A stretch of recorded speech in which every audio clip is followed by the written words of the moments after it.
Before we get started, please like and subscribe. Let me know where you're watching from, and you can support the channel by clicking thanks or joining. I first heard about the house through a foreclosure notice buried deep in a county website. No photos, no history, just an address that did not appear on any current map. What caught my attention was not the price, but the note attached at the bottom. Access permitted at your own risk. No liability assumed. Houses do not come with warnings like that, especially not in quiet American towns where nothing truly bad is supposed to happen anymore. The house sat at the end of a road that seemed to shorten the closer I drove. Trees leaned inward as if listening. My phone lost signal 2 miles out, the GPS spinning uselessly before going dark. When I finally reached the address, the house was already waiting, tall and pale, its windows dark like unblinking eyes. It looked ordinary in the way nightmares often do. A colonial structure, white siding, black shutters, a front porch that creaked before I even stepped on it. The key was taped beneath the mailbox. That alone should have sent me back. No lockbox, no realtor, just trust, or maybe expectation. When I unlocked the door, the house exhaled. Not air, exactly, but a pressure change that made my ears pop. The smell inside was neutral, no mold, no rot, just old wood and something faintly metallic, like a memory of blood rather than blood itself. The entryway was narrow, forcing visitors to step fully inside before turning around. The door closed behind me on its own. I told myself it was a draft. Houses settle, old hinges move. That is what people say when they need explanations quickly. The first room to the left was a living room. A couch, a lamp, a television unplugged from the wall. Everything was coated in a thin layer of dust except the carpet. The carpet looked recently vacuumed, clean enough to show faint footprints. Not mine. Bare feet pressed deep, as if the person had been standing still for a long time. I did not hear the sound at first. I felt it, a vibration under my skin, low and rhythmic, like breathing. The television flickered on without power. Static filled the screen, then cleared. A man appeared, sitting on the same couch I was looking at. His face was gray, lips blue. His chest did not rise. I realized with a sick certainty that I was watching his death replay. The man gasped, clawing at his throat. Foam gathered at his mouth. The lamp beside him toppled. The same lamp. The sound finally reached my ears. A wet, choking noise that filled the room. I stepped back, heart racing, and the image froze. The television went black. When I blinked, the living room was empty again. No man, no movement, just silence. The carpet no longer showed footprints. I backed away slowly, telling myself it was stress, imagination, some trick of light. But the house was not done introducing itself. Upstairs, the hallway stretched farther than the outside dimensions allowed. Doors lined the walls, each one painted white, each one slightly different in shape, as if replaced at different times. One door stood open at the end, a child's bedroom. The walls were covered in faded star wallpaper. A small bed sat against the far wall, blankets neatly folded. A toy train rested on the floor. When I stepped inside, the door slammed shut.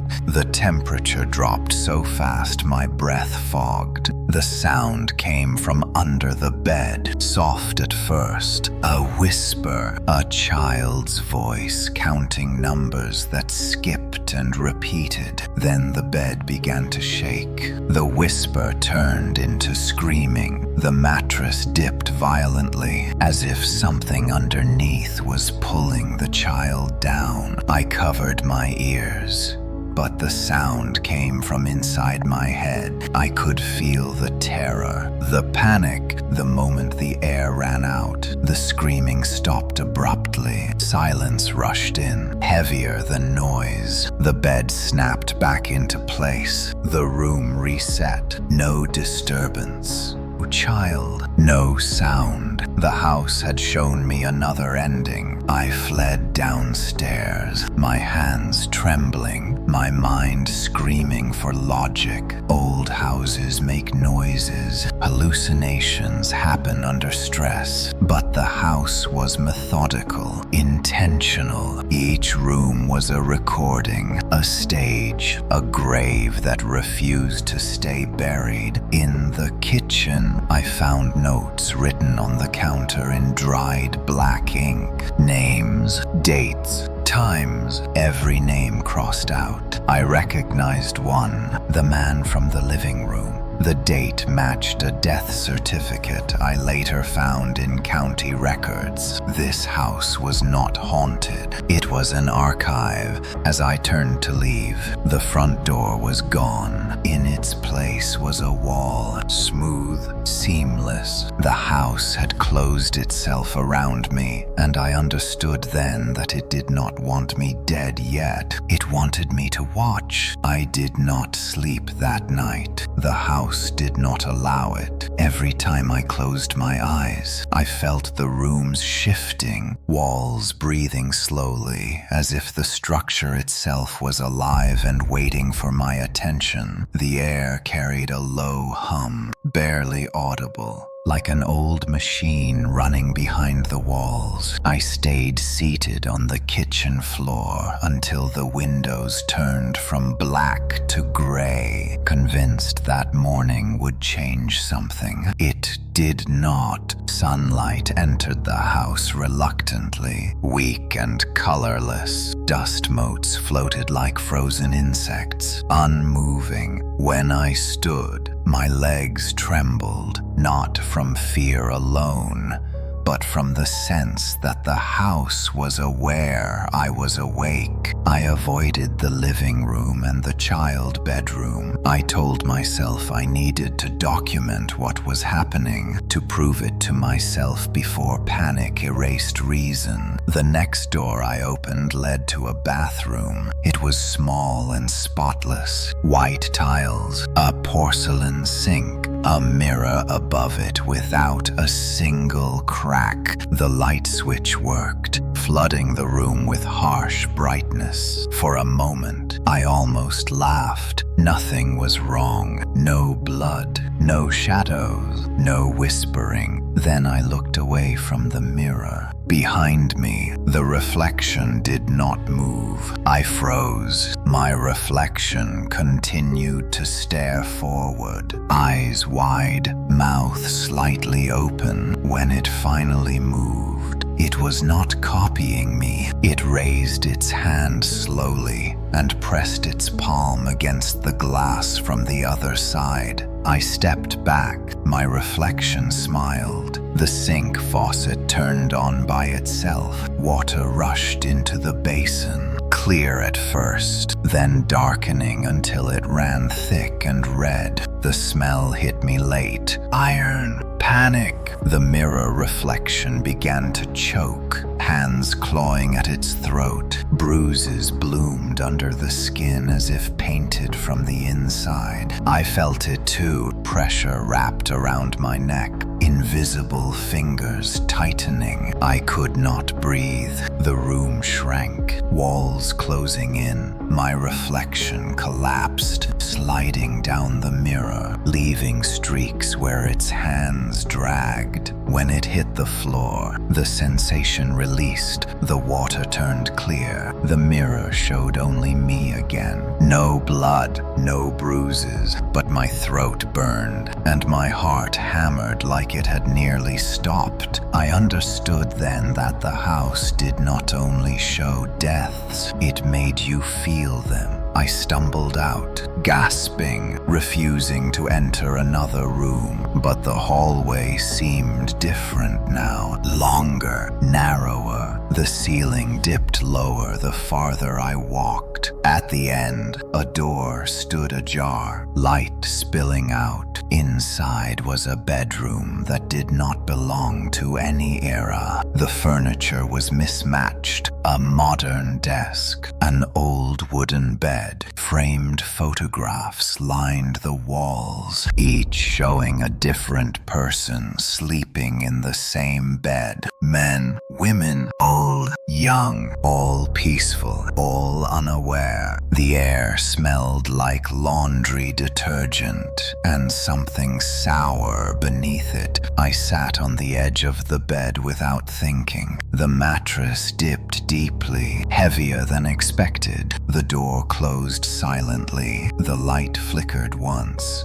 twice, then stabilized. The photographs began to change, one by one. The faces in the frames twisted, eyes opened wide in terror, mouths stretched into silent screams. The room grew unbearably warm. Sweat soaked my clothes. I tried to stand, but the mattress gripped me, sinking under my weight like wet clay. I felt pressure on my chest, not hands, not weight, absence, as if the air itself had decided I no longer deserved it. My vision tunneled. The edges went black. In the photos, each person thrashed violently, their final moments replaying in perfect clarity. Suffocation, panic, silence. Just before everything faded, the pressure vanished. I collapsed onto the floor, coughing violently. The room reset. The photos returned to calm sleepers. The bed looked untouched. I crawled out, sobbing, my mind unraveling. The house was systematic, each room specialized, each death unique. It was cataloging human endings, and I was walking through its collection. I found a small office next, a desk, filing cabinets, a recorder resting in the center, its red light blinking against every instinct. I pressed play. Voices filled the room, people describing their last moments. Calm, detached, as if already dead while speaking. They talked about fear, regret, unfinished thoughts. One voice stopped me cold. It was mine, not exactly. Older, tired, but unmistakably my voice, describing a death I had not lived yet. Trapped, observing, becoming part of the house. I shut the recorder off, shaking. My name was etched into the desk beneath it, carved deeply as if done over many hours. I finally understood the truth the house was showing me. It was not replaying deaths randomly. It was preparing new ones. Somewhere above me, a door opened slowly. Footsteps echoed. Not mine.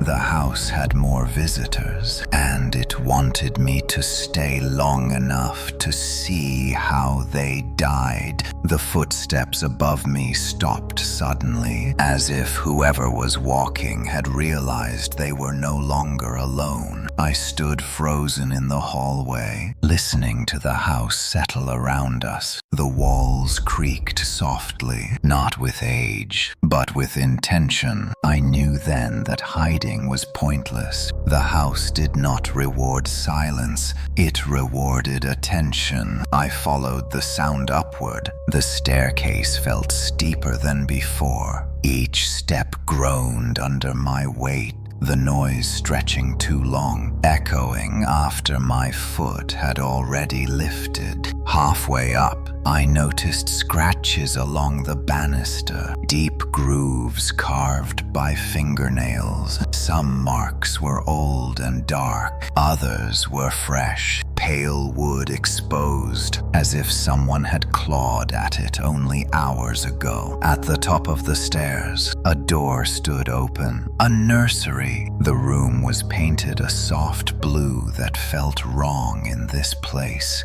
A crib rested near the window. A rocking chair sat beside it, gently moving back and forth, though no one sat in it. The air smelled faintly of powder and something sour beneath it, like milk left out too long. A baby monitor rested on a small table. It was already on. Static hissed softly, broken by shallow breathing. I stepped closer, my chest tightening. The sound was not coming from the crib. It was coming from the monitor speaker itself. Too close, too intimate. The breathing grew uneven. Panicked, then a voice whispered, "Help me." The room darkened, shadows stretching unnaturally long. The crib began to rock violently. The baby monitor crackled, the breathing turning into choking gasps. I felt it again, that familiar tightening in my chest. The house forcing empathy beyond imagination. Images flooded my mind. A young mother alone in this room, exhausted, desperate. The baby crying endlessly, her hands shaking as she pressed a pillow down, telling herself it would only be for a moment. The moment stretched forever. The crib slammed still. Silence followed,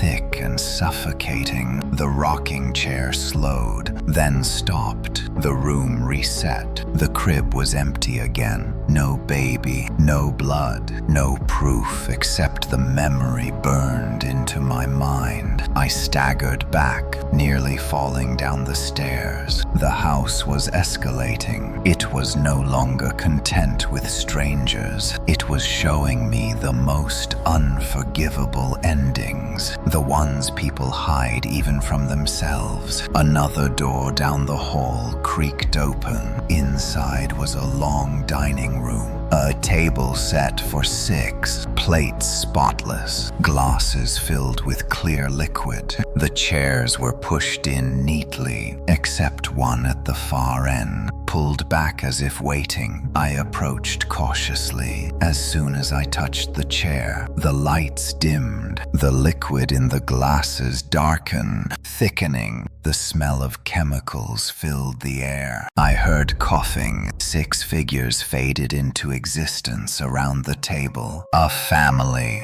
Parents, children, their faces twisted in confusion, then terror. They drank, one by one. They collapsed, convulsing violently. The sound of bodies hitting the floor echoed endlessly. I tried to scream. No sound came out. When the last body stilled, the house released me. The figures vanished. The table reset. The glasses were empty again. I collapsed to my knees. This was not punishment. It was rehearsal. I noticed a door behind the dining room that I had not seen before. It led to a narrow room filled with shelves. Hundreds of small objects lined them. Wallets, watches, keys, phones, personal items labeled with names and dates, trophies. At the center of the room was a mirror taller than any other. Etched into the glass were words carved carefully, deliberately. Everyone who enters leaves something behind. My reflection stared back, hollow-eyed. For the first time, I noticed something missing. My reflection blinked slower than I did. It felt delayed, like it was already learning to exist without me. A sound echoed behind me, the front door opening, voices. real ones. I ran down the stairs, through rooms that tried to pull me in, through memories that were not mine, but were becoming mine anyway. I reached the entryway and saw two people step inside, a man and a woman, confused, curious. They did not see me. I shouted. I waved my arms. Nothing. The house had already decided. As the door closed behind them, the walls hummed louder, eager, and somewhere deep within the structure, I felt a new room preparing itself, one that would remember how they died, and one day, how I did. The man and woman moved deeper into the house, unaware of me, unaware of the weight pressing down on them. They spoke softly to each other, voices echoing wrong, stretched thin by the walls. I followed at a distance, my footsteps silent, my presence erased. The house had decided I was no longer a participant. I was an observer. The woman reached for the living room door. I tried to stop her. My hand passed through her arm like smoke. She shivered, but kept walking. The television flickered on. The moment they entered, static rolled across the screen. I recognized the room instantly. This was not the same death I had seen before. The house was adapting. On the screen, a different man appeared, younger, sweating. His hands trembled as he clutched his chest. The couple watched, confused at first, then horrified as the man collapsed. The sound of his heartbeat filled the room, slow and uneven, until it stopped. The woman covered her mouth. The man swore under his breath. The screen went black. They argued quietly, debating whether to leave. The front door did not respond when the man tried it. Panic crept into their voices. I felt the house lean closer, listening. They ran upstairs. The hallway shifted as soon as they reached the top. Doors slid silently into place, rearranging themselves. The house separated them with surgical precision. The woman was pulled into a bedroom, the man into the bathroom. I followed the woman. She stood frozen at the center of the bedroom, surrounded by mirrors on every wall. Each reflection showed her at a different age: child, teen, adult, older than she should have been. The mirrors began to move, reflections aging rapidly, skin sagging, eyes clouding. The room smelled of antiseptic. I understood too late. This was a hospital death. The reflections began to scream. Machines beeped in frantic rhythm. The woman clutched her chest, gasping, her body mimicking what the mirrors showed. I watched her heart give out again and again in 1,000 reflections. When it ended, the room reset. She was gone. I ran for the man. The bathroom door was locked. I could hear water running inside. Steam poured from the cracks. When the door finally opened on its own, the room was empty. The tub overflowed with clear water. Beneath the surface, something dark floated. Hair. The water drained suddenly. The tub was clean. No body, no proof. I fell against the wall, shaking. The house was efficient. It did not waste time. Downstairs, I heard something new, a clicking sound, rhythmic and mechanical. I followed it to the basement door, which stood open for the first time. The basement was not dark. It was brightly lit, filled with shelves of tapes and digital screens. Each screen showed a different room, different people, different deaths. A control center. At the center of the room was a chair, and strapped into it was a man I recognized. The first one, the man from the living room in segment 1. He was alive,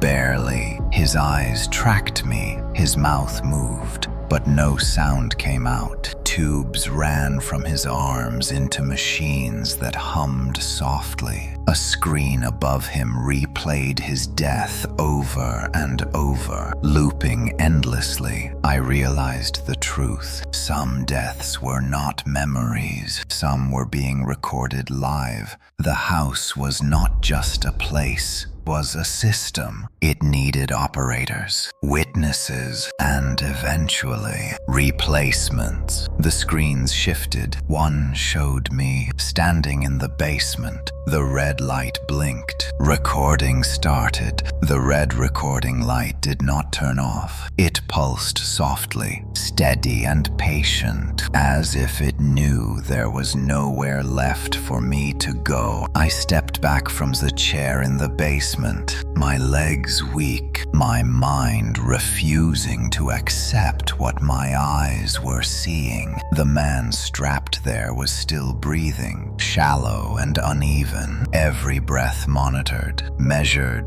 archived. The house wanted witnesses. I turned away from the screens, but they followed me. Every monitor shifted at once, showing the same image, me, from different angles, from corners I had not noticed, from behind walls that should not have had cameras. I was no longer invisible. I was the subject. A low tone filled the basement, not loud but impossible to ignore. It vibrated through my bones. Text appeared on one of the screens, typed letter by letter as if by an unseen hand. Observation phase complete. I ran. The stairs resisted me, stretching longer with every step. When I reached the ground floor, the house felt heavier, like gravity itself had been adjusted. The air pressed down on my shoulders. Doors opened as I passed, inviting, insistent, each room eager to show me something worse. I ducked into the kitchen, slamming the door behind me. For the first time since entering the house, I locked something. The lock clicked loudly, an insult to the silence. The lights flickered, cabinets rattled, the refrigerator door creaked open. Inside were shelves lined not with food, but with containers, clear plastic,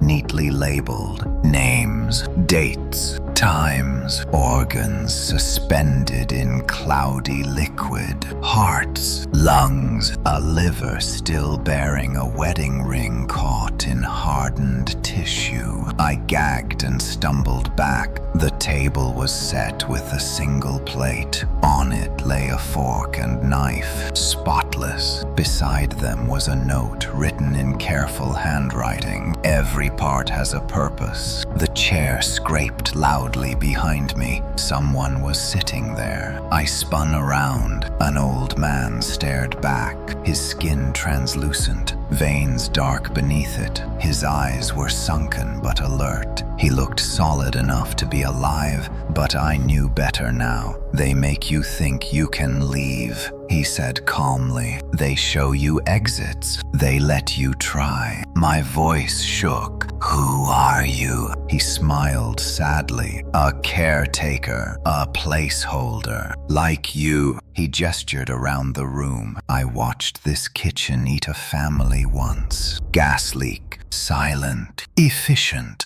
They never woke up. He paused. Then the house needed someone to remember it. The old man faded as the kitchen reset. The fridge was empty, the table bare, the note gone, but his words remain. The house needed memory. I moved cautiously through the hallway, listening. The house felt restless now, impatient. It had shown me enough. It was time for participation. The next room was the living room again, but it was different. The furniture was rearranged. The television faced a single chair placed dead center. The chair waited. I refused. The floor beneath me softened, tilting me forward. I fell into the chair, unable to stop myself. Restraints snapped around my wrists and ankles. The television flickered on. The screen showed a man driving at night. Rain streaked across the windshield. I recognized the road. It was mine. The memory sharpened painfully. Years ago, late night, exhausted, a moment of distraction, headlights swerving, impact. I felt it all. The sudden weightlessness, the violent stop, the crushing pain, the taste of blood. My heart raced uncontrollably as the crash replayed from multiple angles. The sound was deafening. Just before the moment of death, the screen froze. Text appeared. Not yet. The restraints released. I collapsed to the floor, sobbing, shaking uncontrollably. The house had my death. It knew it. It was saving it. I realized the most horrifying truth so far. The house does not kill you immediately. It lets you live with it. After the living room released me, I lay on the floor for a long time, staring at the ceiling as it slowly pulsed like a sleeping chest. I could still feel the ghost of the seat belt across my body, the echo of pain that never fully faded. The house wanted me alive but broken, a conscious witness. I forced myself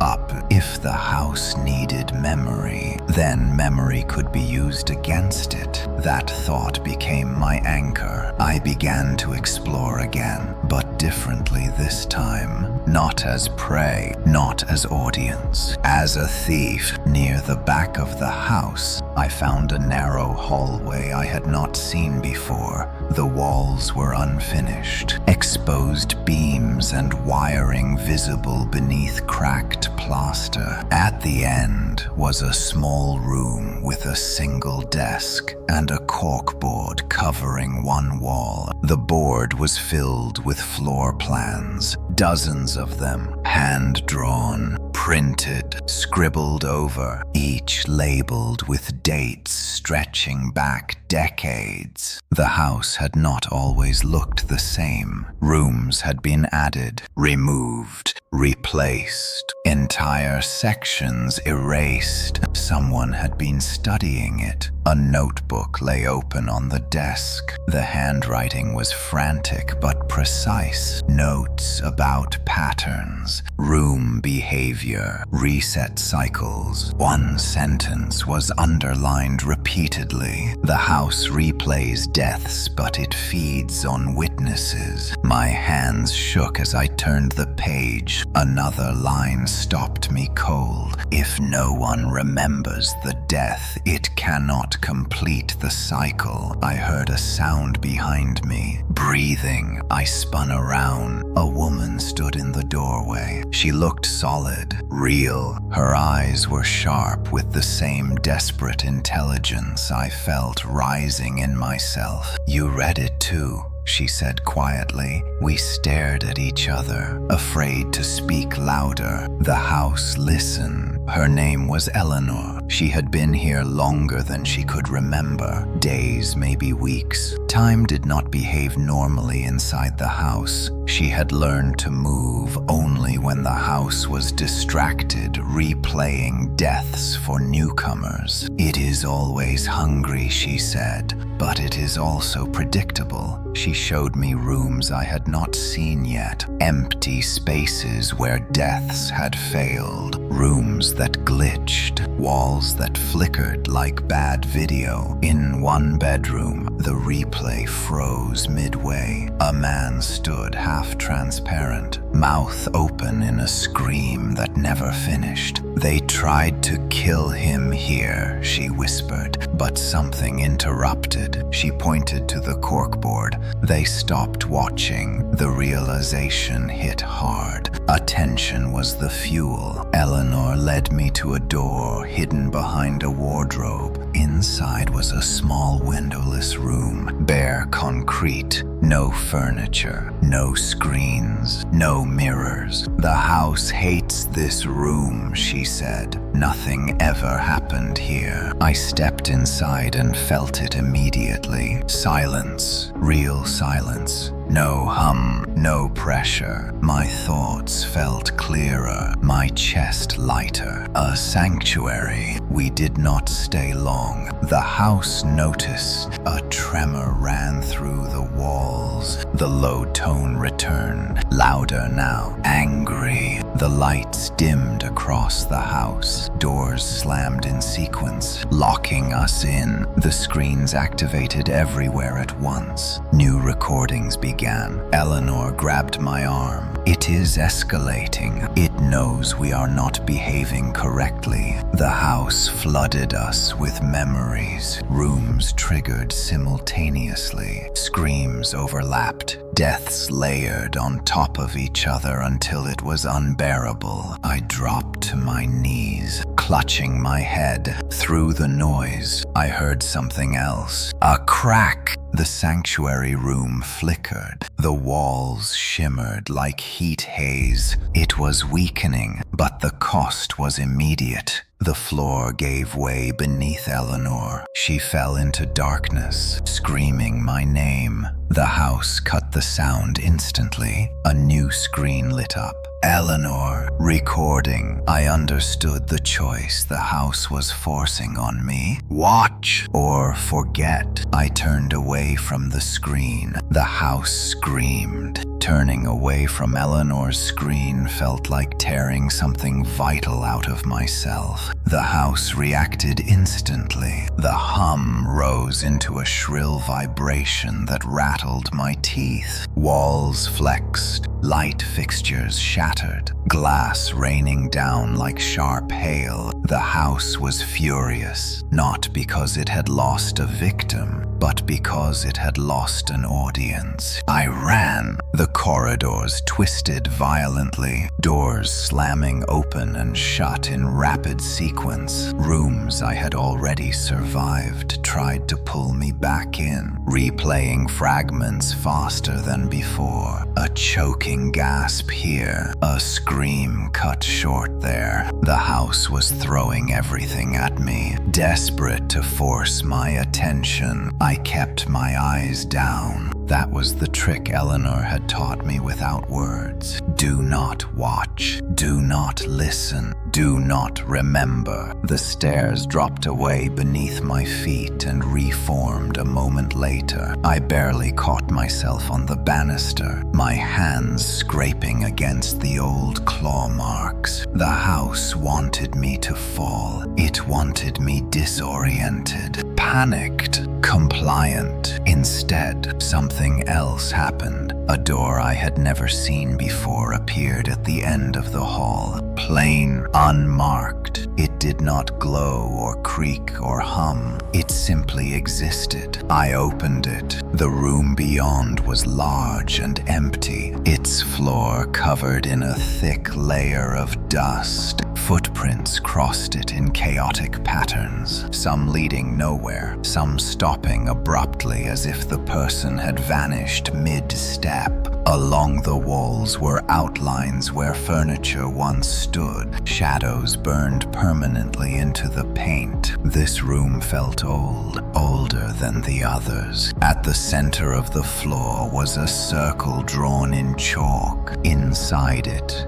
were words written over and over, layered so thick they were almost unreadable. Remember nothing. I felt pressure in my head, memories pressing forward, trying to surface. Faces, screams, names. The house was trying to reclaim them. I clenched my jaw and focused on the present. The dust, the smell, the sound of my own breathing. The pressure eased. This was another sanctuary, a crude one, built by someone who had learned too much too quickly. I found evidence of them everywhere. Scraps of paper hidden under floorboards, messages carved into the underside of shelves, warnings left for anyone who might come later. Do not stay long. Do not bring others. Do not let it finish your story. The house shuddered again, more violently this time. It was searching. I realized then that the sanctuary rooms were not accidents or glitches. They were scars, places where the house had been wounded, and it was learning. The floor began to vibrate rhythmically, like footsteps multiplied 100 times. Doors in the hallway burst open simultaneously. New replays activated, louder, brighter, more graphic than before. The house was baiting me. I risked a glance.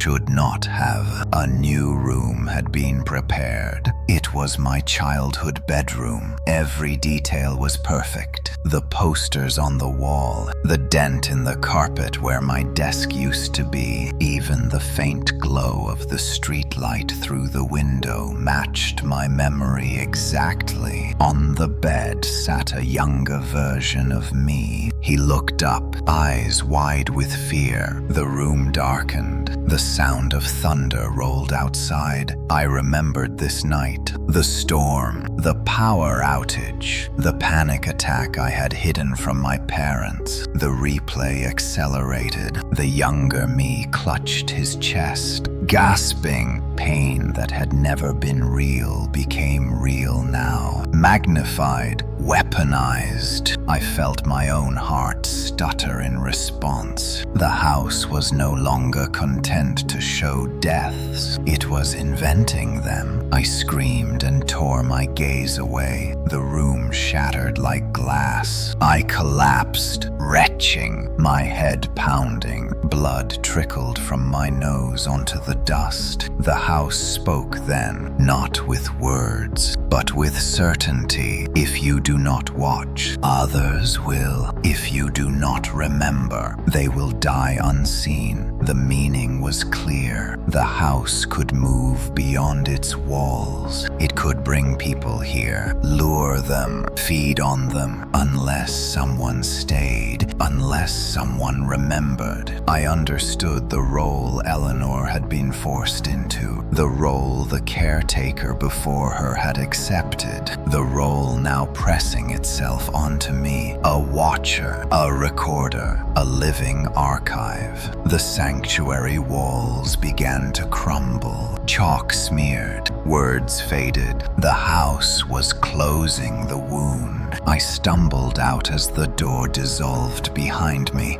The hallway was waiting, pristine again, as if nothing had happened. Somewhere deep within the house, a new room finished forming, and I knew with a sickening certainty that it was being built for someone I loved. The idea that the house could reach beyond its walls lodged itself deep in my mind and refused to let go. Every step I took afterward felt watched, measured, as if the structure itself was recalculating its strategy. The halls were quiet now, too quiet. The house was thinking. I moved carefully, avoiding rooms that pulsed with familiar dread. The sanctuary scars were gone, chalk dust wiped clean, walls restored. The house had healed itself faster than I expected. It always adapted. Near the center of the house, I noticed a door that breathed, not metaphorically. The wood expanded and contracted in a slow, organic rhythm. Warm air seeped through the cracks around the frame. I pressed my ear against it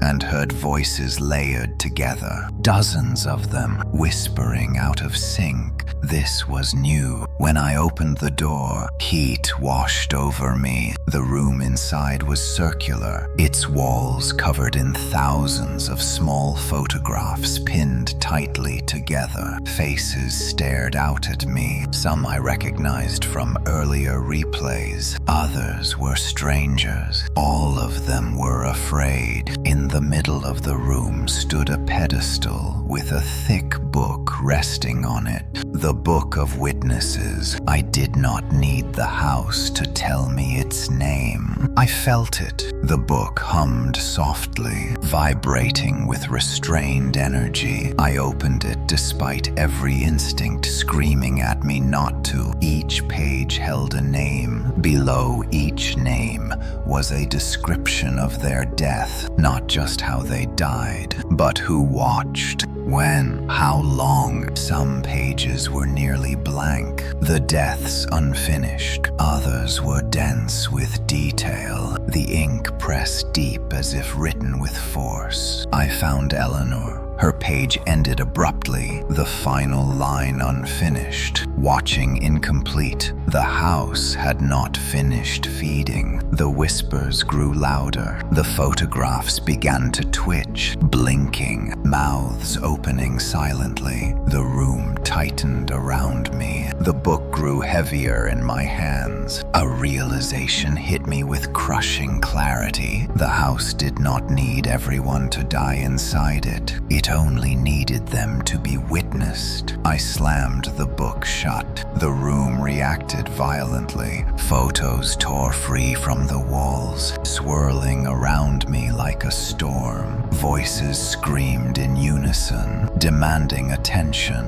demanding completion. I covered my ears and ran. The house shifted again, corridors rerouting to funnel me forward. I burst into a new space and skidded to a stop. It was a theater. Rows of seats descended toward a massive screen. Every seat was occupied by shadowed figures. Heads turned toward the stage. As I stepped inside, the figures snapped their attention to me in perfect unison. The screen flickered to life. It showed a small town. My town. I recognized streets, storefronts, the park near my childhood home. People moved through their days unaware. Red dots began to appear over houses, marking targets. A countdown started. The message was clear. If I refused to watch here, the house would create audiences elsewhere. The shadows around me leaned closer, their forms indistinct but heavy with expectation. I realized with horror that they were not ghosts. They were former witnesses, people who had stayed too long, people who had become seats. The countdown continued. I had seconds to decide. Stay and watch, or let the house take its show on the road. My vision blurred as the weight of the choice crushed down on me. Somewhere in the house, walls rearranged, preparing rooms far from here. I screamed into the empty air. I will watch. The shadows relaxed. The theater lights dimmed. The screen zoomed in on the first marked house. Recording began. The moment I agreed to watch, the house relaxed around me. The walls stopped trembling. The low hum softened into something almost content. The theater lights dimmed further, and the massive screen sharpened into brutal clarity. I understood then that the house did not simply want permission. It wanted consent. The first marked house filled the screen. Inside, a family moved through an an ordinary evening. Dinner dishes stacked in the sink. A television murmured softly in the background. A boy laughed somewhere upstairs. The normalcy was unbearable. I tried to look away, but the seat beneath me hardened, locking me in place. The shadows beside me leaned forward. The gas stove clicked on by itself. I felt the house guide my attention, forcing my eyes to every detail. The faint smell of gas, the mother frowning slightly, the father distracted by his phone, the window closed tight against the night. When the explosion came, it was sudden and deafening. Fire tore through the kitchen, engulfing the room in light and sound. The screen did not flinch. It lingered on the chaos, the screams, the moment when each life ended. I screamed too, but the sound never reached my ears. The screen went black. A name appeared. Witnessed. The shadows exhaled in unison. The next house appeared immediately. No pause, no mercy. The house was efficient now, moving quickly to maintain momentum. A man driving alone late at night. Rain, headlights, a moment of distraction. I knew this one. It was not mine. The crash replayed from inside the car, from above, from the roadside. Each angle peeled away another layer of my sanity. When it ended, another name appeared. Witnessed. My hands trembled violently. My mind struggled to hold on to time. Events blurred together, each death stacking atop the last. I realized with growing horror that the house was accelerating the process. It was teaching me. Between replays, the shadows shifted. Some turned their heads slightly toward me. I noticed details I had missed before. The way their shoulders slumped, the stiffness of their forms. They were not watching anymore. They were waiting. The house spoke without words. Soon you will join them. I fought the panic rising in my chest. If I broke now, if I looked away, the house would retaliate.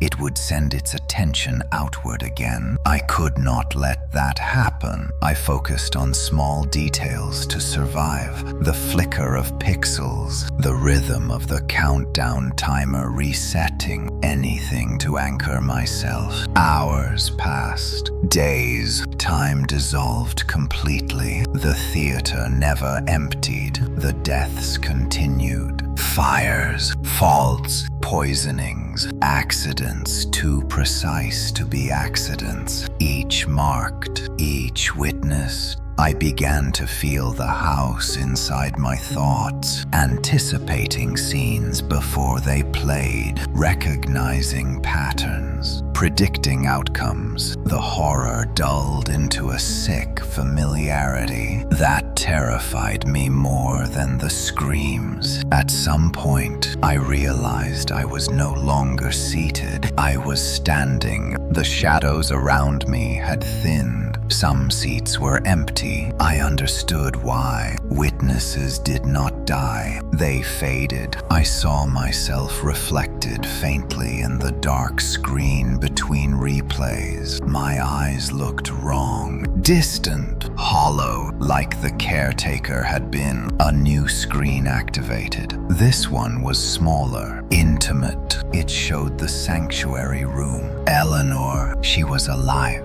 Barely, trapped in a narrow space between walls, her body suspended, unmoving. Her eyes were open, fixed directly on the camera, on me. The house was offering a lesson. This is what happens when you turn away. Her mouth moved silently. Help me. The screen waited. The shadows leaned in again. Hungry. The choice returned. Sharper now. Watch her die, or remember her forever. The house pulsed, eager for my answer. I stared at Eleanor's frozen face on the screen, my thoughts grinding to a halt. The theater no longer felt vast. It felt close, intimate, as if the house had folded itself inward to make room for this moment alone. The shadows around me did not move. They waited. I tried to speak, but my voice would not come.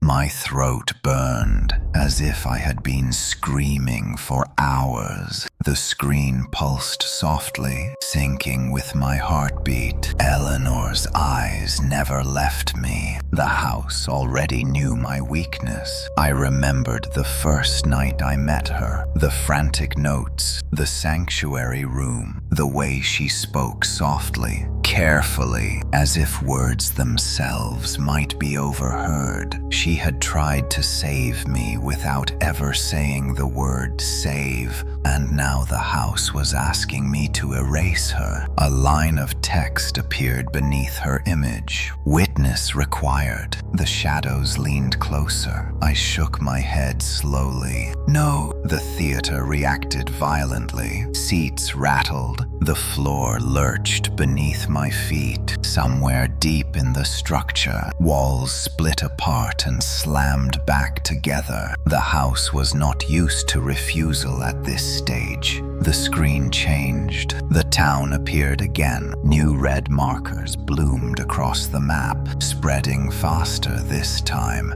Entire streets lit up at once. The implication was clear. Eleanor was not enough anymore. I felt something inside me break. Fine, I whispered. The house stilled immediately. The screen zoomed back to Eleanor. Her chest rose once. Twice. She was still alive. The camera angle shifted, showing the narrow space pinning her in place. Metal supports pressed into her ribs. Slowly, methodically, they began to tighten. I watched. I did not blink. I forced myself to catalog every detail, because that was what the house demanded. The sound of bones cracking, the way her breath hitched, the exact moment fear gave way to pain. When it was over, the screen faded to black. A single word appeared. Witnessed. The shadows exhaled again. Something changed inside me then. The sharp edges of guilt dulled into something heavier and colder. Acceptance, maybe, or the beginning of numbness. The house rewarded me. The restraints vanished completely. The theater dissolved around me, melting into familiar hallways. I stood alone, free to move wherever I wanted. The house no longer needed to trap me. I was compliant. As I wandered, I noticed details I had missed before. Subtle marks on the walls, symbols carved shallowly near door frames. They formed patterns, instructions. This was not the first house. This was not even the first cycle. I found a hidden room behind the stairs. Inside were journals stacked neatly on shelves. Dozens of them, each written in different handwriting, different voices telling the same story. Arrival, horror, resistance, acceptance, caretakers. They had all tried to outsmart the house. Some tried to destroy it. Some tried to starve it. All failed. At the back of the room was a final journal, newer than the rest. The handwriting was Eleanor's. She had known. Her last entry was short. If you are reading this, it means I am gone. I am sorry. Do not hate yourself. The house does not survive on death. It survives on love, turned into obligation. My hands shook as I closed the journal. The house whispered approval through the walls. I felt it settle deeper into me, threading itself through my thoughts, my memories. I was no longer just watching the house. I was becoming part of its structure. Somewhere outside, another person discovered an address that did not exist on any map. And inside the house, a new room quietly finished building itself. Ready, becoming the caretaker did not feel like a moment. It felt like erosion, a slow wearing down of edges I had once believed defined me. The house no longer blocked my path or rearranged itself to confuse me. It opened, it invited, doors unlocked before I reached them. Lights warmed slightly when I entered a room, as if acknowledging my presence. The house recognized me. With recognition came responsibility. I could feel the flow now, an undercurrent moving through the walls. When a replay prepared to begin, a pressure formed behind my eyes. When the house grew hungry, the air thickened. These sensations guided me more effectively than any map. I learned the rules quickly. Do not interfere once a replay starts. Do not look away before completion. Do not form attachments. The journals had warned me, but the house reinforced the lessons in quieter ways. A headache when I lingered, a sharp pulse in my chest when I hesitated. The next visitors arrived before I was ready. A young couple entered through the front door, laughing nervously, filming with their phones. Urban explorers. They never listened to warnings. I tried to speak to them, but my voice felt distant, muffled, as if traveling through water. They could not hear me. The house took over. It guided them gently at first. A door left ajar, a light flickering in the distance. Curiosity did the rest. I followed at a distance, my hands clenched tightly at my sides. The replay room prepared itself. This one was subtle. A guest bedroom that smelled faintly of fresh paint. The bed looked inviting. The couple joked about staying the night. When they lay down together, the room sealed itself. Carbon monoxide, invisible, odorless, efficient. I felt the pressure build, urging me to watch closely. Their breathing slowed. Their laughter faded into confusion. Panic arrived late. By the time they realized something was wrong, it was already too late. I watched every second. The house eased afterward. Satisfied, the room reset. The bodies vanished. The memory remained. I retreated to the hidden journals room, shaking. Eleanor's words echoed in my head. Love turned into obligation. This was what she had meant. The house did not force cruelty. It cultivated compliance. Days blurred together. Visitors came and went. Some screamed, some prayed, some laughed until the end. Each death etched itself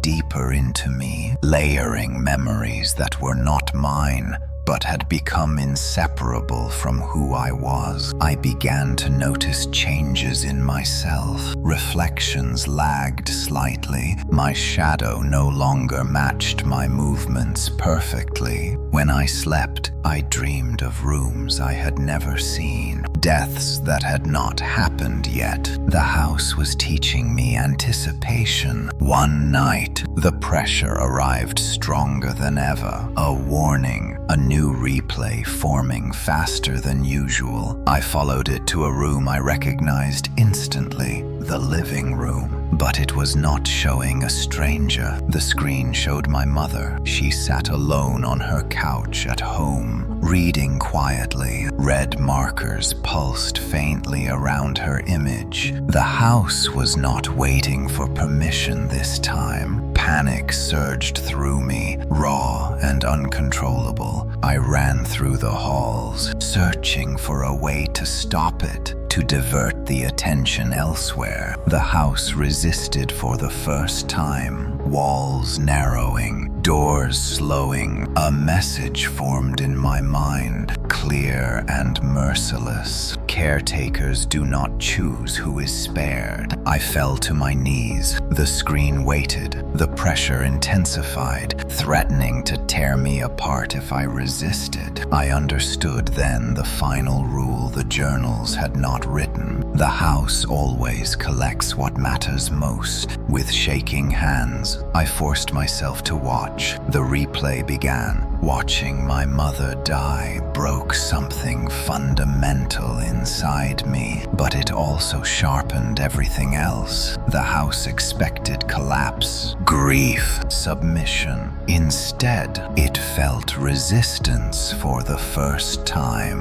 Not loud, not dramatic, quiet and deliberate, like a crack forming deep inside stone. The pressure behind my eyes did not fade after the replay ended. It intensified, pulsing with each heartbeat. I staggered through the hallways, not fleeing this time, but listening. The house was louder now that I knew how to hear it. A cadence in the walls, a rhythm to the doors opening and closing. It was not random, it was procedural. Caretakers before me had failed because they fought the house where it was strongest. They tried to starve it of witnesses or destroy its rooms. Eleanor had come closest, but even she believed resistance meant refusal. She was wrong. The house did not survive on attention alone. It survived on completion. Every replay followed a sequence. Initiation, observation, closure. I had seen it hundreds of times. The word witnessed appeared only after the final breath, only after the memory sealed itself. That moment was the lock. If a replay never closed, the house could not digest it. I tested the theory carefully.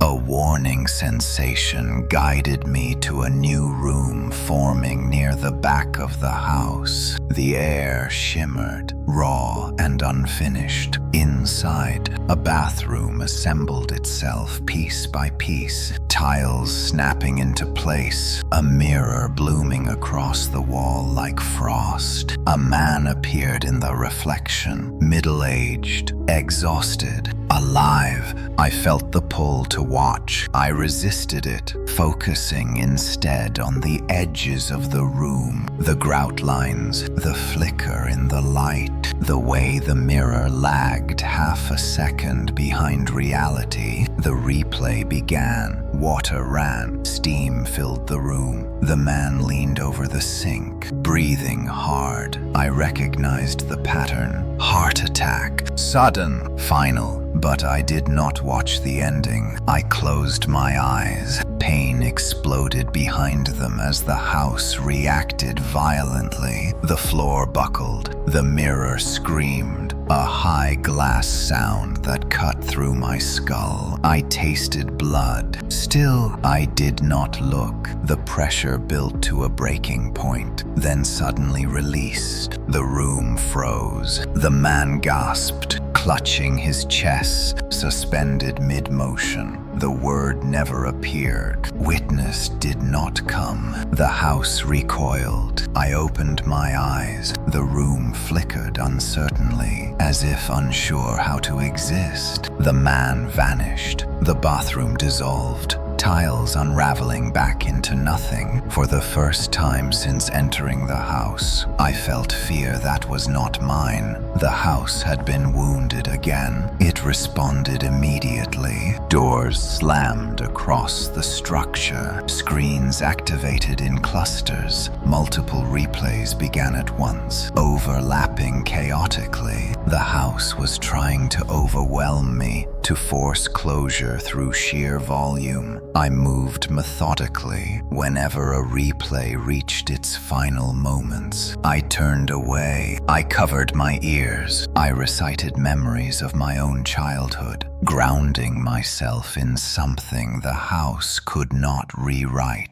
Incomplete replays stacked up like unfinished sentences. The pressure inside the house changed. It grew erratic, uneven. Corridors juddered, walls warped. I found the journal's room again. New writing had appeared on the walls, etched in deep, frantic lines, not from previous caretakers, from the house itself. Finish them. I understood the risk now. If too many replays remained unfinished, the house would not starve. It would rupture, and when it did, everything inside it would be released. Victims, witnesses, caretakers. I felt the weight of it settle onto me. The house was no longer threatening the outside world. It was threatening to collapse inward. I stood alone in the center of the hall, surrounded by unfinished deaths, knowing that breaking the house might kill me, but letting it stand would kill countless others. For the first time since becoming caretaker, the choice felt like it was truly mine. Once I began leaving deaths unfinished, the house lost its sense of direction. It still tried to function, still followed its procedures, but something fundamental had slipped out of alignment. Corridors led to the wrong rooms. Doors opened into spaces that had not fully formed. Screens flickered between scenes, unable to decide which ending they were meant to display. The house was bleeding time. I moved carefully, deliberately interrupting replays at their most critical moments. I learned how close I could get without triggering the compulsion to watch. There was a narrow margin, a trembling edge where the house strained to pull my attention back. Staying there felt like balancing on broken glass. The consequences were immediate. Rooms began to overlap. I stepped out of a hallway and into a kitchen that bled into a hospital ward. Cabinets dissolved into IV stands. A dining table stretched into a gurney. A woman lay across both spaces at once, her body trying to die in two different ways. I turned away before either could finish. The pressure inside the house spiked erratically. It felt like a migraine spread through architecture. Pipes screamed, lights burst. The air vibrated with unfinished endings. I realized the house was no longer able to isolate its recordings. Deaths were colliding. That was when I found the maps behind a false wall near the attic stairs. Dozens of floor plans were pinned together, layered so densely they formed a single mass. Red lines connected certain rooms across different eras of the house, not additions. Paths, escape routes. They all converged on one place, the original room. I had avoided the attic until now. The house discouraged it subtly, redirecting me whenever I drifted too close. Now the pressure reversed, urging me upward.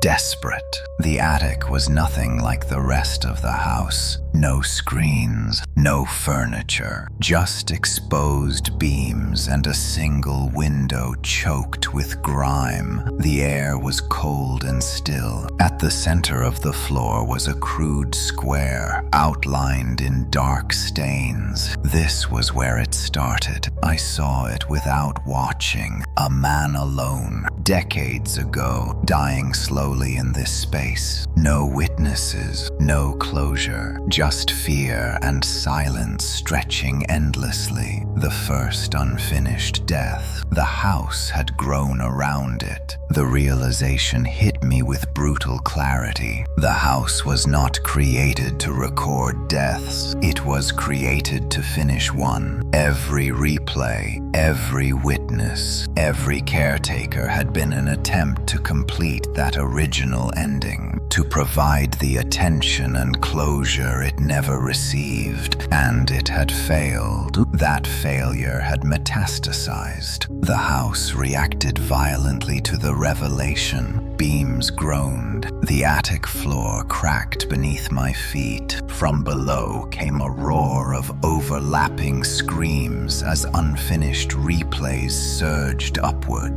The structure was tearing itself apart. I felt the pull then, stronger than anything before. A demand not to watch others, but to watch myself. A new room assembled beneath the attic, faster than I had ever seen. Walls slammed together, a screen ignited. It showed me, standing in the attic, alive. The final replay. The house was trying to complete its cycle using me. I understood the final truth. It did not matter who died, only that someone finally stayed to the end. The attic shook violently as the house collapsed inward, every unfinished death pushing back at once. I stood at the center of it, feeling the weight of hundreds of interrupted endings pressing against me. If I watched myself die, the house would stabilize. If I turned away, it would tear itself apart, taking everything with it. I stepped toward the screen and stopped. For the first time, the house hesitated. It had never imagined a caretaker who would refuse their own ending. The house had never been quiet before. Even in its calmest moments, there was always a hum, a breath, a subtle reminder that it was listening. Now, standing in the attic with my own image frozen on the screen below, I felt something new. Uncertainty. The walls trembled without rhythm. Beams groaned and then fell silent again. The unfinished deaths pressing upward from the lower floors hesitated, as if waiting for instruction. For the first time since I had entered this place, the house did not know what came next. I stepped away from the screen. Pain lanced through my skull instantly. The house reacted like a wounded animal, lashing out in blind reflex. The attic floor split open, revealing flashes of rooms beneath it. A kitchen fire stalled mid-flame. A man hung half-fallen from a staircase, time frozen around his snapping spine. Dozens of endings suspended in agony. I forced myself not to look. Every instinct screamed at me to turn back, to finish it, to give the house what it wanted.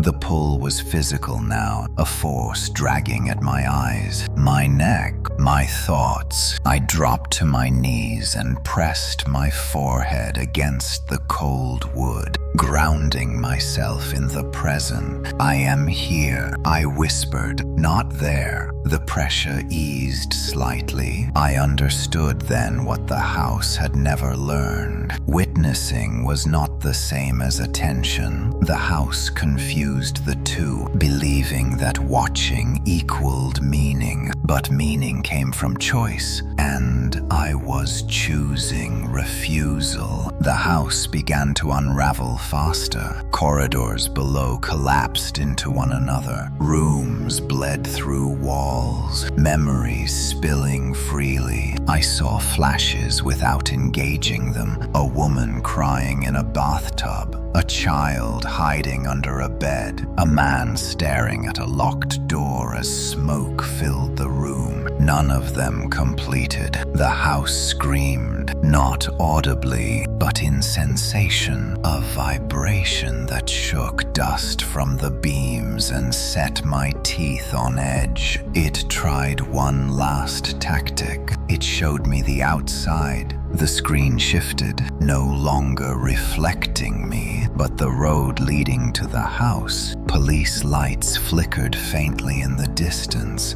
Neighbors gathered. News vans arrived. The house was no longer hidden. Its isolation was ending. Panic radiated from the walls. If the house was found, studied, documented, its unfinished nature would be exposed. It would be dissected, stripped of mystery. Witnesses without closure everywhere. It could not survive that. The house focused on me again. Desperation sharpening its pull. Images flooded my mind. Not deaths, but alternatives. Futures. A version of myself. Leaving the house intact, becoming the final caretaker willingly, living on, hollow but alive, ensuring the house remained contained. Another future showed me refusing, letting the structure collapse entirely. The deaths inside would release, flooding outward in ways I could not predict. Neither choice was clean. I searched for Eleanor's presence, for any guidance, but she was gone. So were the others. In the end, the house had isolated me completely. I stood slowly. The screen below flickered.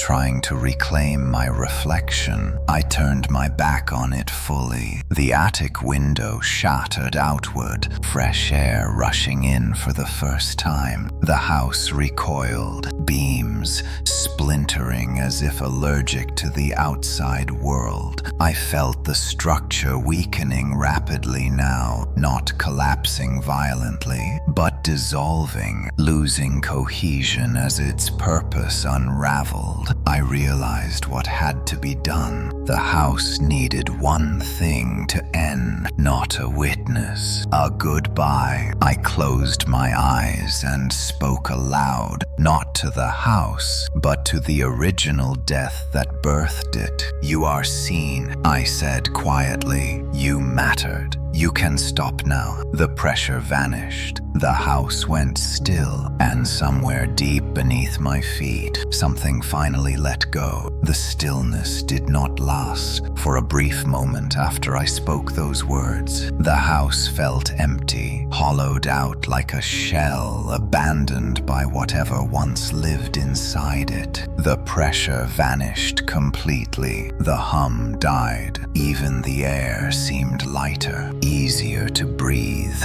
I stood alone in the attic, listening to nothing at all. Then the consequences arrived. The first tremor rolled through the structure like a distant earthquake. It was not violent, but it was final. Beams cracked with dull pops. Dust poured down in steady curtains. Somewhere below, glass shattered, not from force, but from release. The unfinished deaths were waking up. I felt them before I saw them. A surge of presence moving without direction. Memories unanchored, freed from the system that had contained them. The house had not been destroyed. It had been unsealed. I staggered down the attic stairs as the walls peeled away their disguises. Rooms reverted to older versions of themselves. Then older still. Wallpaper rotted in seconds. Floors warped back into splintered boards. The house was shedding layers of time.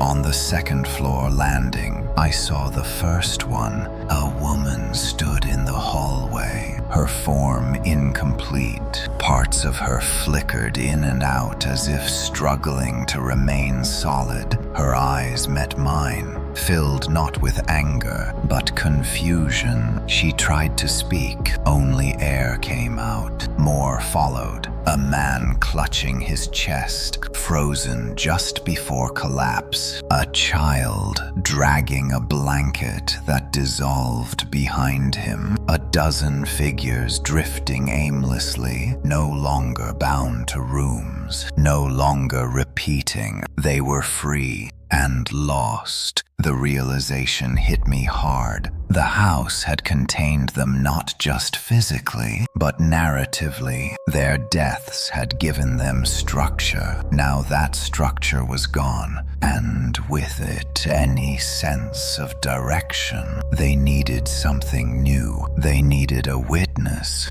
The irony almost broke me. The house had fallen silent, but its logic remained embedded in everything it had touched. Deaths without closure did not simply end, they echoed. The figures began to notice one another. Some recoiled, others reached out. A few collapsed into nothing the moment they were acknowledged by another soul. I understood then what Eleanor had never been able to articulate. The caretaker role never truly ends. It changes. I moved among them carefully, making eye contact but not lingering. I spoke softly, grounding them in the present. I told them where they were, that it was over, that they were not alone. Some faded peacefully when I did this. Others clung harder, terrified of vanishing again. The house groaned around us, its structure failing slowly now. Walls slumped inward, ceilings sagged. The front door burst open as the last of the barriers gave way. Cold night air rushed in. Police lights flashed outside, painting the interior in red and blue. Voices shouted. Footsteps approached. The outside world had arrived. The spirits reacted instantly. Some rushed toward the open door, drawn to movement and sound. The moment they crossed the threshold, they dissolved completely, leaving behind only a faint distortion in the air. Release. Others retreated deeper into the collapsing house, afraid of the living. I made a decision. I stayed. I positioned myself between the spirits and the exit, guiding them gently, one by one. I did not watch their deaths. I acknowledged their existence. That was enough. As the last of them passed through the door, the house let out a final shudder, not a scream, a sigh. The structure folded in on itself quietly, beams settling into rubble, walls laying down as if exhausted. By the time the authorities reached the doorway, there was nothing left but debris and an empty foundation. No house, no bodies, no answers. They found me sitting on the front steps that no longer led anywhere, covered in dust, shaking, very much alive. When they asked me what happened, I told them the truth. No one believed me, but sometimes, late at night, I still feel it, that quiet expectation, because even when a house dies, the stories it trapped do not. They are still looking for someone to remember them. Survival did not feel like victory. In the days that followed the collapse of the house, I was treated as a curiosity. Police asked the same questions repeatedly, circling the empty foundation with confused expressions. Investigators brought in equipment that detected nothing unusual. Ground-penetrating scans showed only disturbed soil and a shallow concrete footprint where the house had once stood. No bodies were ever recovered. The official explanation settled quickly. Structural failure, gas leak, hallucinations caused by stress. The report concluded that I had escaped before the collapse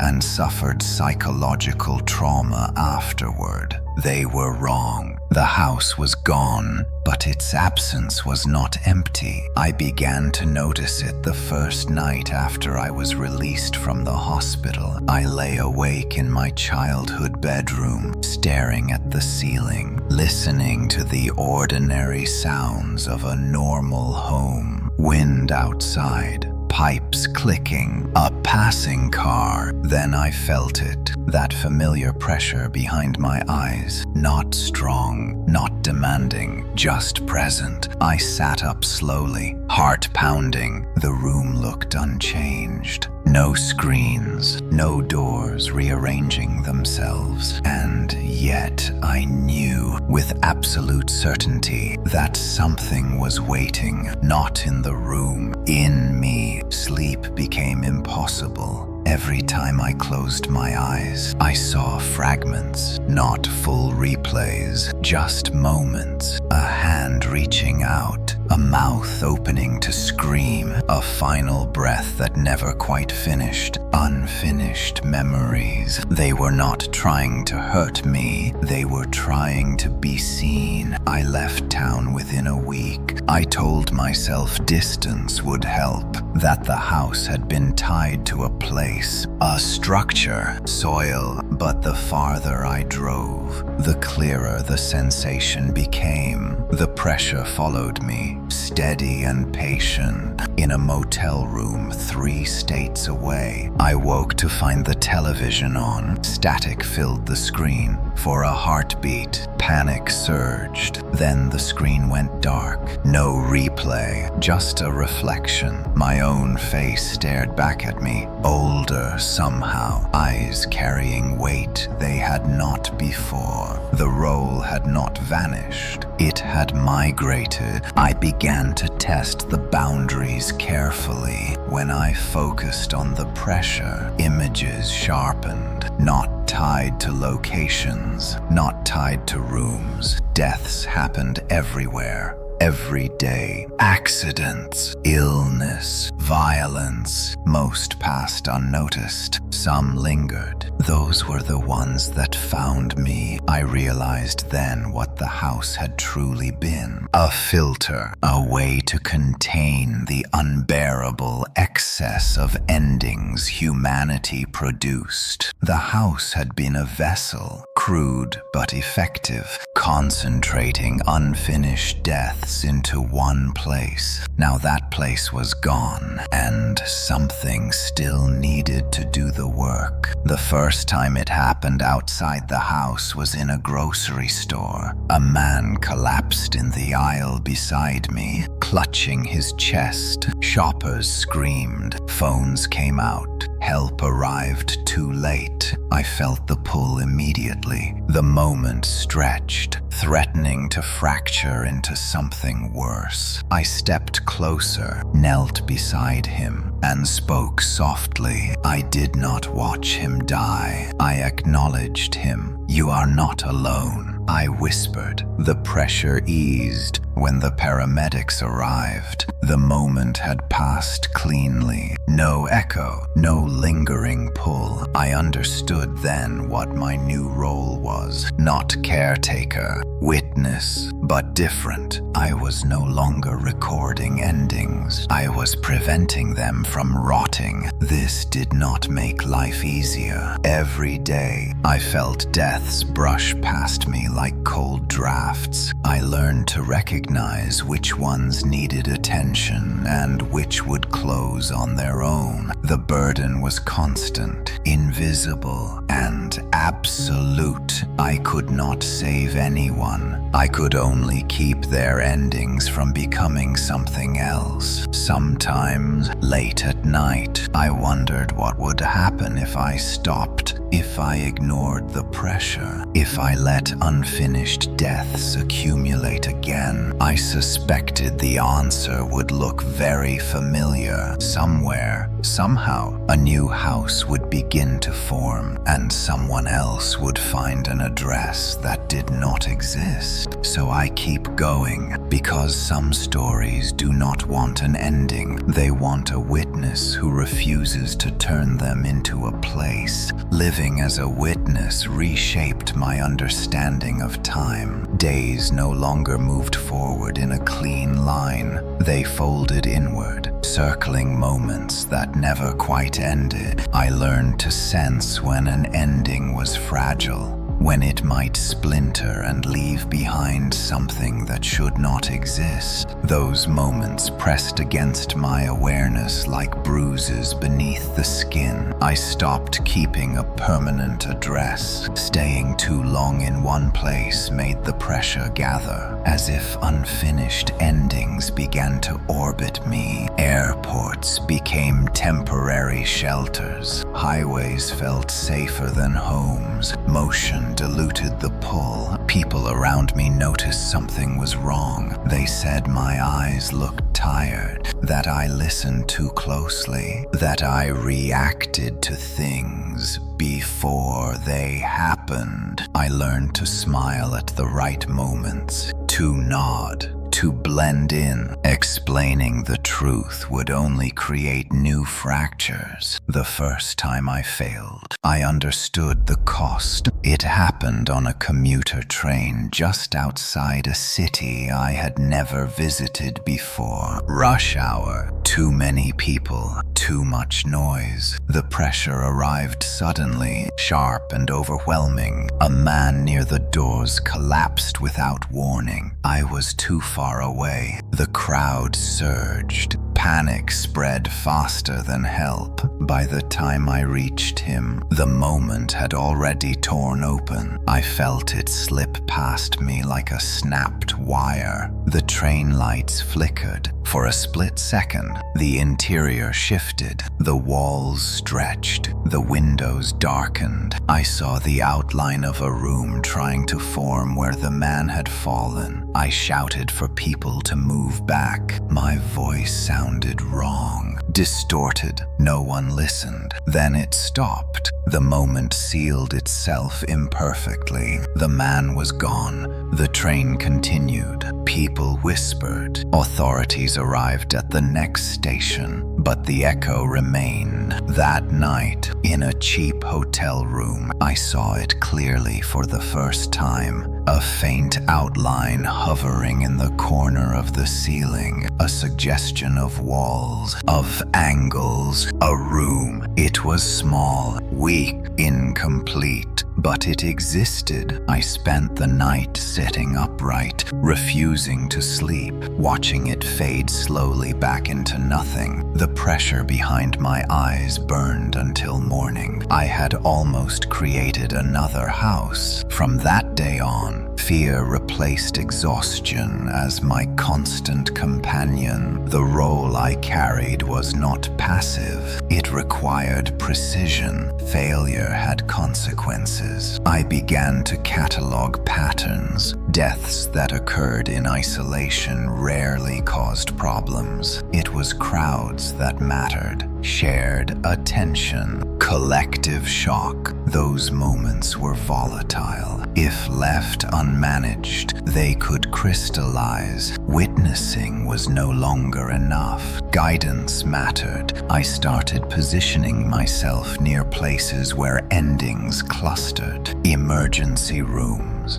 bus terminals, large events. I did not interfere. I did not save. I simply acknowledged, quietly, grounding moments before they could rupture. Sometimes people noticed me. A nurse once asked why I always stood near the doors. A security guard wondered why I left just before something happened. I learned to keep my answers vague. I was not stopping death. I was stopping architecture. Still, the house had left marks on me. At night, I dreamed of hallways that never led anywhere, of doors that opened into blank light, of rooms waiting to be filled. I woke with the certainty that something was watching me, not maliciously, but attentively, as if evaluating my performance. One evening, while crossing a bridge at dusk, the pressure surged harder than it ever had before. Cars slowed, horns blared. Somewhere ahead, metal screamed against metal. A massive accident. I ran. Sirens wailed in the distance as I reached the edge of the wreckage. Smoke rose in thick black columns. People screamed for help. fire reflected in shattered glass. The pull was enormous. Dozens of endings collided at once. I felt them straining to separate, to form rooms, corridors, structures far larger than the original house. This was how it would happen again, not from one death, but from many. I forced myself to focus, to move through the chaos with intention. I spoke to the injured. I made eye contact. I acknowledged fear, pain, presence. I did not watch anyone die. The pressure screamed. I screamed back, not in anger, but refusal. Hours passed before the scene stabilized. When it was over, I collapsed on the roadside, shaking violently. The echoes faded slowly. Reluctantly, no rooms formed. No house grew. As I lay there, exhausted beyond measure, a terrifying realization settled over me. The world did not need a house anymore. It needed someone willing to stand where houses were born and say no. I did not know how long I could keep doing this, but I knew what would happen if I stopped. I began to measure my life in near misses.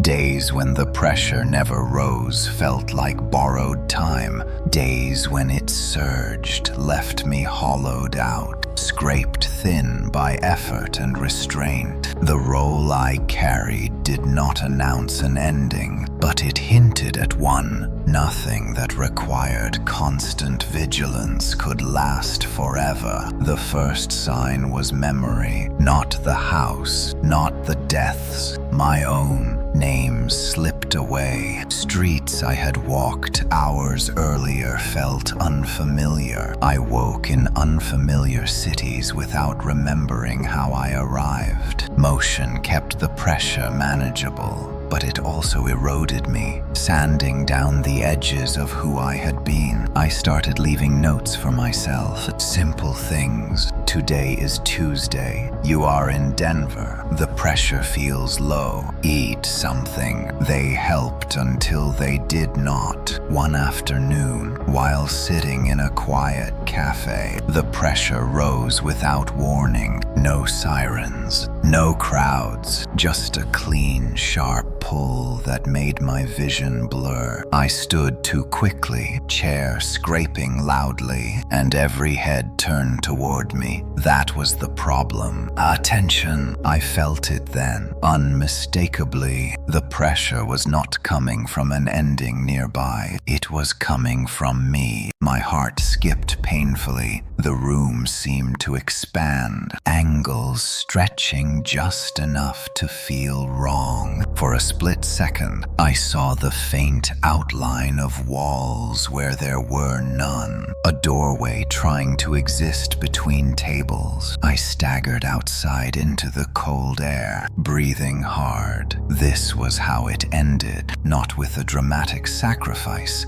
but with accumulation. The role demanded focus, and my focus was failing. Unfinished fragments clung to me, pulled by habit and proximity. I walked until the city thinned into quiet neighborhoods. The pressure followed, steady and intimate. I could feel something forming around my presence, not from a single death, but from the weight of many. A house did not need bricks. It needed a center. I reached a small park just as dusk settled in. No one else was there. Trees swayed gently. A playground creaked softly in the wind. I sat on a bench and closed my eyes. If I panicked, it would accelerate. If I watched myself, it would complete. I had learned enough to know there was a third option. I did not need to be the witness anymore. I needed to be the release. I focused inward, not on endings, but on beginnings. I thought of my mother before the house, of Eleanor smiling faintly as she sketched floor plans, of strangers I had helped pass cleanly without echoes. I spoke aloud, though no one was listening. I am done. The pressure spiked violently, then fractured. I felt something tear loose from me, a sensation like pulling free of wet cement. The air around the bench shimmered. The outline of walls faltered, then collapsed inward. Pain washed through me, sharp and total. I fell forward onto the grass, gasping. The world snapped back into place. No room, no house, just night. I lay there for a long time, listening to my own breathing, waiting for the pressure to return. It did not. When I finally stood, my legs shook, but my thoughts felt clear for the first time in years. The constant awareness was gone. The role had released me. I did not feel victorious. I felt empty. In the weeks that followed, I stayed in one place. I slept. I ate. I allowed myself to remember without cataloging. The world felt louder, messier, uncontained. That frightened me more than the house ever had. Because now, when death happened, it happened without me, and somewhere, someday, another person would feel that first pressure behind their eyes. They would not know what it meant. Not yet. Freedom did not arrive all at once. At first, it felt like absence, a hollow where constant awareness had once lived. I woke each morning expecting the pressure behind my eyes to return. It never did. Days passed without the subtle pull of unfinished endings. For the first time since entering the house, time moved forward without folding back on itself. Normal life crept in cautiously. I rented a small apartment in a city no one would associate with my past. I bought cheap furniture. I learned the rhythm of grocery shopping and quiet evenings again. The world no longer arranged itself around my presence. That alone felt miraculous. But absence leaves space, and space invites something else. I began to notice patterns I could no longer influence. News stories that lingered a beat too long. Accidents replayed endlessly on screens, dissected from every angle. Comment sections filled with speculation and fascination. People did not look away anymore. They leaned in. I understood with slow dread that the house had taught humanity something without meaning to. How to watch. Modern life had become a theater. Disasters streamed live. Tragedies looped endlessly. Deaths were consumed, analyzed, shared. Witnessing had become casual, collective, constant. The pressure did not return to me. It diffused. I saw it in crowds gathered around wrecks, phones raised high. I saw it in viral videos that refused to fade. Each replay lacked closure, stretching moments thin until they lost shape. No house formed, not yet, but the conditions were assembling. One evening, while walking home, I passed an abandoned building fenced off for years, a former movie theater.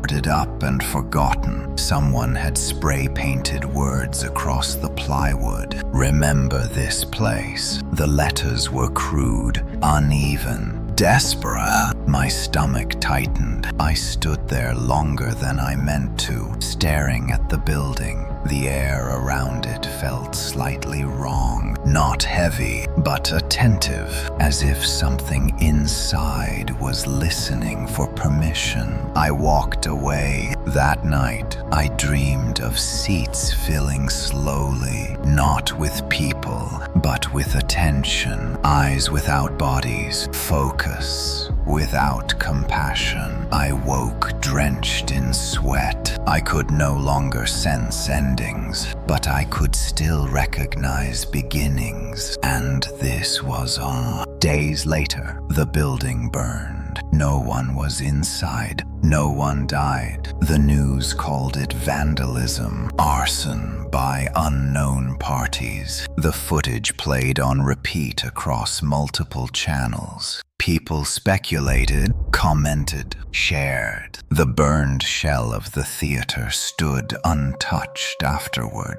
blackened and hollow. Flowers appeared along the fence. Candles, messages, mourning without a body. I went back once, against my better judgment, standing near the fence. I felt a faint echo, not pressure, memory, a suggestion of rooms where seats once were, where people had gathered to watch stories end. The world did not need a haunted house anymore. It was building one out of habits, out of attention, out of endless replay. I realized then that what I had stopped was not an entity, but a mechanism, one that could reassemble itself anywhere. People refused to let endings rest. I left the city the next morning. I did not know where I was going, only that staying meant witnessing something I could no longer stop.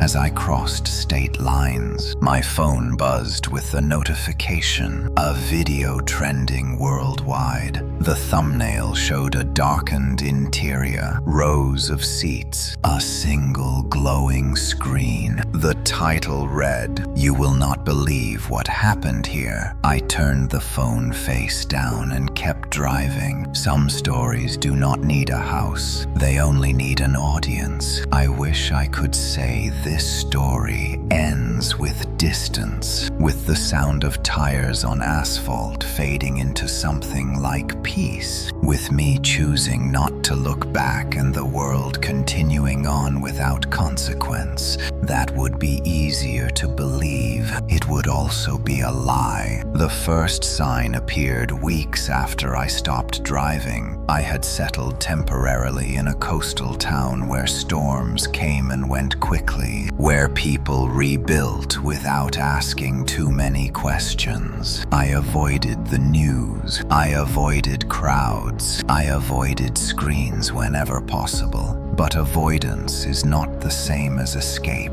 One night, while walking along the shoreline, I noticed lights where there should have been none. Far out on the water, a structure stood silhouetted against the dark, rectangular, still a building. It was impossible. No oil rigs were mapped there, no platforms scheduled. The sea should have been empty. I watched it for only a second. That was enough. The pressure did not return behind my eyes. It did something worse. It clicked into place quietly, like a lock turning. I understood then. I had not been released. I had been replaced. The house had learned it no longer needed one witness. It needed many. Briefly, repeatedly, it needed moments of attention scattered across millions of people. A glance, a pause, a share. The structure on the water flickered, then vanished as if embarrassed to have been seen. The next morning, the news reported a mysterious light offshore. Videos surfaced, blurry, inconclusive. Commentators speculated, experts denied. The footage looped. People watched. Days later, another appeared, this time in a desert, a rectangular shadow at dusk. Someone filmed it from a distance. The clip went viral before disappearing. Someone else had looked away too late. I began to see the pattern everywhere. Buildings that almost existed, rooms that hinted at walls, the world developing corners that should not have been there. The house was no longer building itself in one place. It was assembling itself across attention. I tried to warn people. I posted anonymously. I commented beneath videos. I begged strangers to stop watching, to let moments pass unrecorded. Most laughed. Some argued. A few asked questions. None listened. Why would they? The house did not look like a threat anymore. It looked like content. One evening, exhausted, I sat in my rented room and stared at my laptop. The screen reflected my face back at me. Older, tired, familiar. For a moment, I saw something else behind the reflection. Rows of seats. They vanished when I blinked. I closed the laptop. In the days that followed, disappearances increased. Not dramatic, subtle. People missing for hours, then days, then returning with gaps in memory. Others did not return at all. The world adapted quickly. New terms emerged. New explanations, new hashtags. The house did not need belief. It needed participation. I stopped trying to stop it. Instead, I started watching for the watchers, people who stared too long, who replayed the same clip over and over, who felt the need to know how something ended. Those people felt familiar. They were close to becoming rooms. Tonight, as I write this, there is a live stream trending globally. The thumbnail shows an empty interior space, white walls, no furniture, no context. Millions are watching. The comments scroll endlessly. What is this place? Is it real? Why does it feel wrong? I have not clicked it. I will not, because I know what happens when someone finally stays to the end. The house does not kill them. It keeps them. And if you are still reading this, if you have made it this far without looking away, then you understand the final truth. The house does not replay deaths anymore. It replays attention. And now it knows you are here. The story ends here. Thank you for watching and listening to the whole story. Please subscribe to the channel and turn on the bell to listen to the next stories.